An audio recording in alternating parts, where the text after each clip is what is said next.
I have been keeping a reading journal since 2022, and I think it's a great way to look back on the books that I've read. Hey fam, it's Icy of Icy Studio, and welcome to my channel. New year, new journal. My 2025 reading journal is a B5 Archer and Olive dotted notebook with kraft pages. Just comparing the A5 and B5 notebooks here. Personally, I like writing a lot about the books that I read. My previous reading journal is also a B5 and I use at least 2 pages per book, so I am sticking to the same size journal this year. I haven't used a kraft notebook before this, but I like how the brown pages are giving old book vibes, which I find is perfect for a reading journal. So anyway, I am always scared to write my name on the first page, so I will be skipping this for now, and I will be doing an Liberus page instead. My go-to pens are the Sakura Pigma Microns, which I use for drawing and lettering, and I love how they come in various sizes. As you can see, I have already drafted my pages out. That way, it will be easy for me to finalize everything. So basically, I am doing my own This Notebook Belongs To page. So since 2023, my reading journal themes have been within the dark academia spectrum, so I am drawing a skull on top of books. So for the record, I can't draw anything spontaneously, so I scroll through my Pinterest account for inspiration. My drawings are always a combination of everything I see on Pinterest, and for small drawings like these, I like using the size 005 or 01 Pigma Micron. But for the gothic lettering, I will be using the thickest one I have, which is the size 08. So in case you are not sure what Ex Libris is, it means from the library of in Latin, I think. I see this a lot in book-related merchandise, and I thought it would be cool to add it in my reading journal.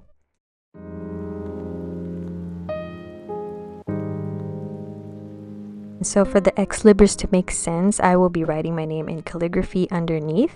So this brush pen is a Pento Feud Kuretake, which is one of the finest brush pens I have ever used, and I love using this in my journals.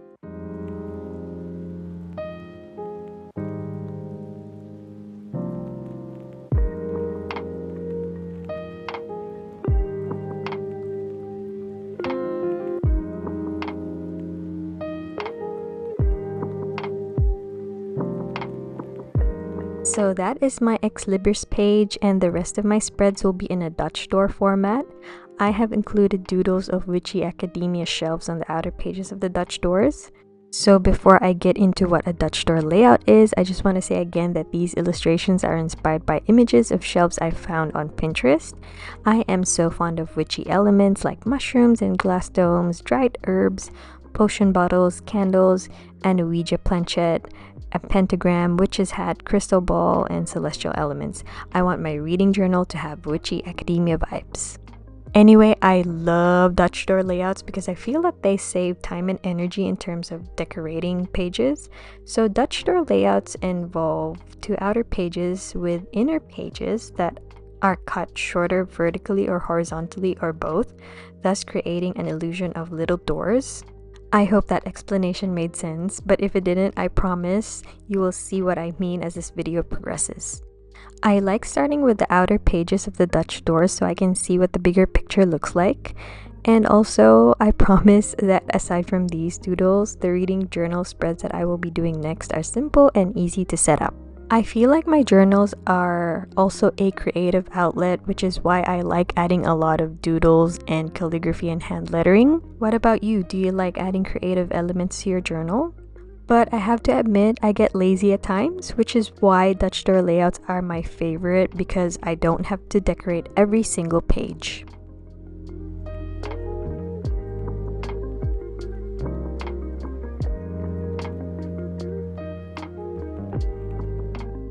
And now that the outer pages are done, let's move on to the inner pages, which are more easy and simpler to set up. First up is my 2025 cover page, which includes the year written in gothic lettering. To simplify this cover page, you can actually use a highlighter or a pen with a chisel tip and use the flat end to write down the year. Chisel tip pens help your letters appear more bolder and larger. And underneath, I included a short quote I found on Pinterest, and I used my vintage alphabet stamp set. If you don't have alphabet stamps, you can simply write out a quote inside quotation marks.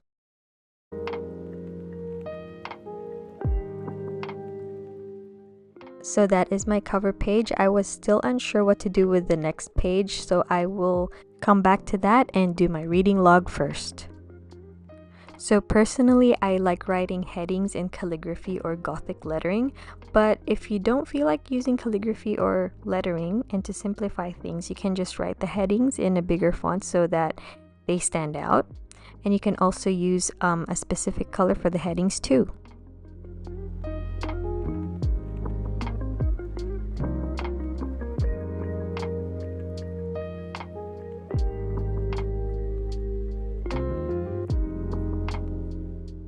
My reading log page is pretty simple. It only took me like maybe 10 minutes to set up. I put 4 rows for dates read, book title, author, and rating.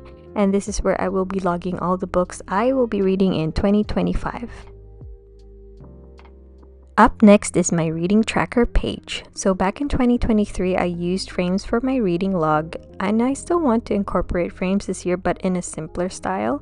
So technically, this is actually a reading goals page, as I am aiming to read 35 or more books, but I don't want to put pressure on myself by calling this a goals page. So as you can see, my frames are just regular shapes. There are rectangular, square, oval, and circular frames, which I find are pretty easy to draw. I am planning on using a specific color every month and color in 1 frame per book finished. I haven't actually picked the colors yet, as I haven't done a proper pen swatch on this craft notebook. So how many books are you planning on reading this year? Let me know in the comments below. So I'll let you in on a little secret. Every year I set the bar really low with my reading goals. So last year I aimed for 24 books and I finished like maybe 40 at the end of the year. Please tell me that's not cheating, as I plan to do the same this year and for the next years to avoid disappointment. Up next is a spread I haven't used and did not really feel the need to include until now. So I have an obscenely long TBR list and it just gets longer and longer.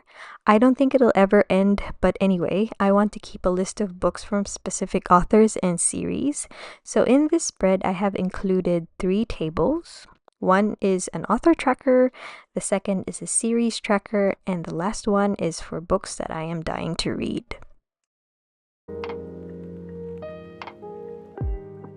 Another spread I have not used until now is what I like to call the Hall of Faves, which is basically a list of my favorite books for every month.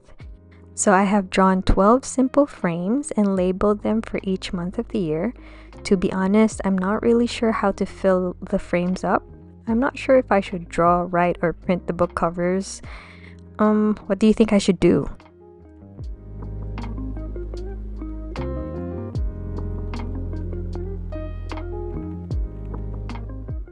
The next spread is something I used in my previous reading journal, but I couldn't keep up with listing words and their meanings. So this time around, I want to simply just list down unfamiliar and unique words. So now I've done my spreads and I am finally ready to cut the inner pages of my Dutch doors.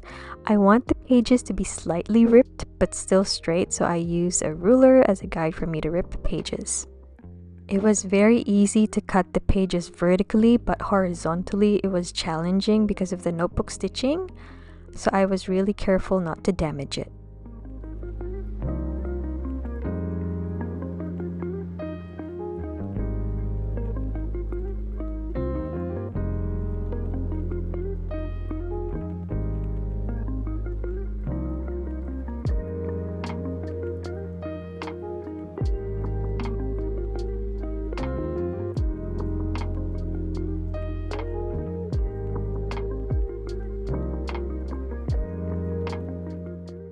Alright, so going back to the second page that I skipped, I was originally planning on doing a quotes page, but I wanted something different.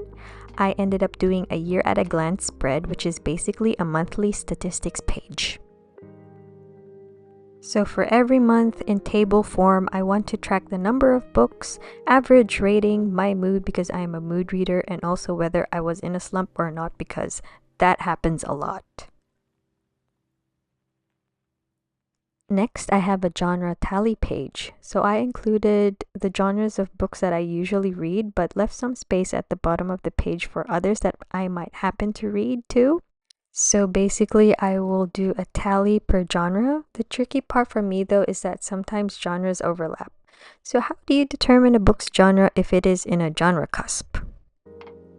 Alright, so final flip through. I am actually very happy with how my Dutch store spreads turned out. I don't usually set up my reading journal monthly. I just do book review spreads for every book that I finish or decide to DNF. If you have made it this far, I want to know whether you're doing a reading journal this year. Like this video if you are. Thank you so much for taking the time to watch. Wishing you a year of amazing and good books.